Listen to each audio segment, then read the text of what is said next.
They say the scariest part about animals is that they're completely unpredictable.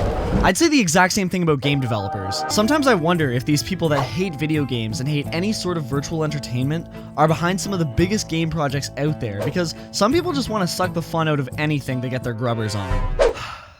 Guys, today in the year of 2024, more terrible trends are being introduced to video games every single day.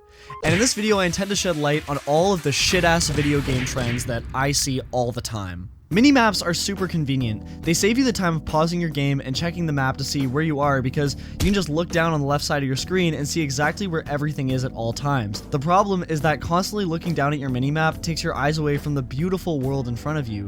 One fateful day, some game developer decided, well, why don't we just throw a floating icon in the middle of the screen so that the player can see where they go at all times? And for some reason, that God only knows, it got approved, and now it's absolutely everywhere. Nothing takes me out of an experience more than seeing a stupid icon in the middle of my screen, especially in a game like Far Cry. You're stranded in an unfamiliar land. You need to survive and find your friends, but actually, being stranded isn't so bad because there's this icon telling you where to go at all times. Now, I understand why video games would do this because, yeah, I'm not looking at my mini-map, but now there's a whole new problem where the world doesn't look good anymore because there's this stupid arrow hogging up my screenshot. I think a lot of games would benefit by using Bethesda's map design. You can easily navigate where to go without a big old mini-map marker slapped onto your screen. It's easy on the eyes, it's convenient, it's perfect, and by God, it just works. Floating markers are so convenient that they kind of make me wonder why I'm even playing the game.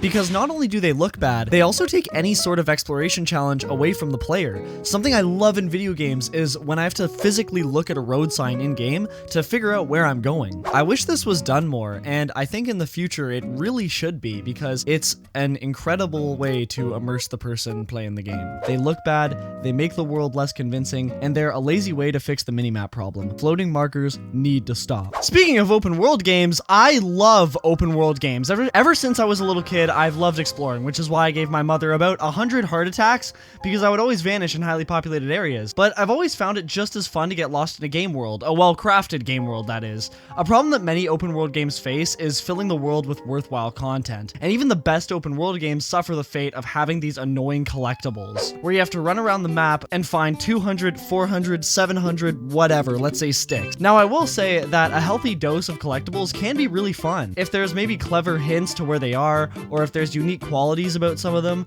but the problem is most, if not all of the time, they're repetitive, and even worse, have 100% completion locked behind them. So you can complete the story, you can do all the side missions, all the races, everything the game has to offer, but because you didn't spend 7 to 8 hours finding 750 sticks, then obviously you just haven't done everything the game has to offer, you pleb. In Red Dead Redemption 2, I loved finding all of the rock carvings. It was a healthy dose of running around finding a collectible. In GTA 5, I absolutely hated finding the collectibles in that game because they were repetitive and unnecessary. Same with GTA 4 with the flying rats. It's especially annoying in games like Rockstar's because of the massive drop in creativity. It makes you wonder why they spent so much time on everything else, then just slapped 200 things around the map and called it fun. The way collectibles should be done is to put maybe 40 around the map and have clues to where everyone is. There should also be special encounters for some of them to make the searching process all the more worthwhile and interesting. In 2024, collectibles shouldn't feel like the hidden packages in GTA 3, because in 23 years,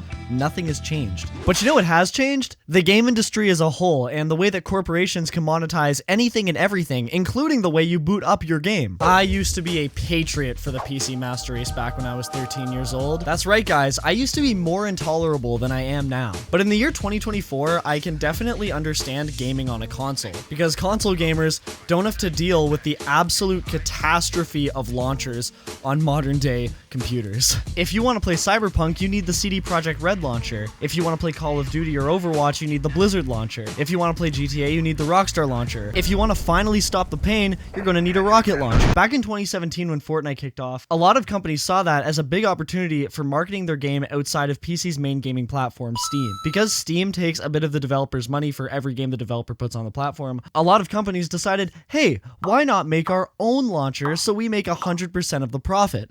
The problem is that for the consumer, it absolutely sucks. I hate having all of these launchers where I need an account for every single one of them, and they just kind of sit around taking up space. And back to the argument of, well, if the company makes their own launcher, then they make more money. That's not really true at all. Every single person who games on computer uses Steam. So when Ubisoft, for example, puts Assassin's Creed Mirage exclusively on Epic Games Launcher and Uplay, nobody is going to buy that. I guarantee the minute they decide to put it on Steam, they'll make more money than they ever did on those other launchers. Speaking of monetization though, another thing I see in video games all the time now is whenever I boot up the game, I get a pop-up of what's new, what's in the store, and it's just so much at once. I love Skyrim's menu screen because it's so chill and straight to the point. But then you go in a multiplayer game like PUBG and it's just straight mobile plague. Season passes, pop-ups, store, just let me play the game, holy shit. Call of Duty is even worse for this, so PUBG is only a small example. But my point is, recently game companies have been pushing monetization more than ever before, and as a consumer, it only makes me want to buy their microtransactions less. These mobile gaming trends have seeped into PC and console gaming, and it needs to be stopped before it gets worse. Because it wasn't always like this. Back when PUBG first came out, you could earn points to get clothes just by playing the game. There was no season pass. There was a Steam marketplace, but everything you could buy on there was stuff you could get by just playing the game. There was no alternate currency that could only be achieved through real money. It was all just fun. And it sucks a little bit talking about this because I can't really say, and that's why the game died, they ruined it, because PUBG is still thriving. For some reason, this shameless greed works, and I don't know why. When the next generation of incredible games is finally in our hands, I can only hope that they don't take up these terrible marketing practices because it works so well. And I'm really worried about the next generation of games coming out because this marketing tactic works so well. The construction mission in GTA 5 is hated by a lot of people because it completely puts a fork in the flow of GTA 5. Suddenly, you're forced to play this extremely linear sequence of minigames, and the only way to escape it is to suffer through or fail over and over again until Rockstar lets you skip to the next part. This is what I like to call interrupting the flow of gameplay for absolutely no reason. It just slides right off the tongue. The RPG Assassin's Creed games were the worst for this, because sometimes after completing a story quest, they would lock the next one behind a super high level that could only be achieved by selling your soul to Ubisoft and grinding for hours. The reason the gameplay was like that in those games is because Ubisoft wants the player to pay for higher levels. And because I buy my games, guys, personally, all I want is to pay more money not to play it. In all seriousness though, I really don't like that form of game design. Leveling in general makes the game less fun in my opinion. In an open world game like Skyrim, there's absolutely no reason why I can kill a dragon at this scale, but get my ass whooped by a zombie at this scale.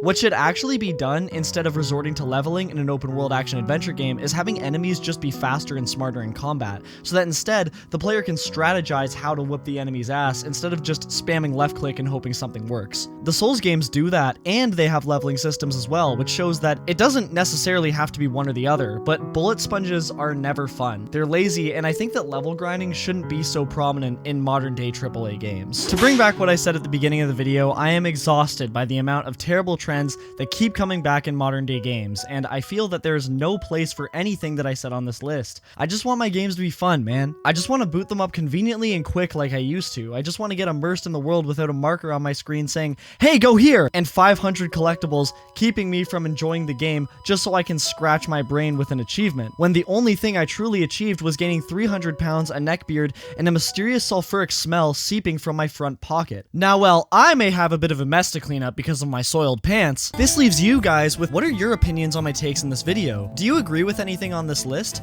Or do you disagree and think I should delete my channel and get a job at Pizza Hut? Make sure to leave your answer in the comments below, and I'll make sure to check them out as soon as I possibly can.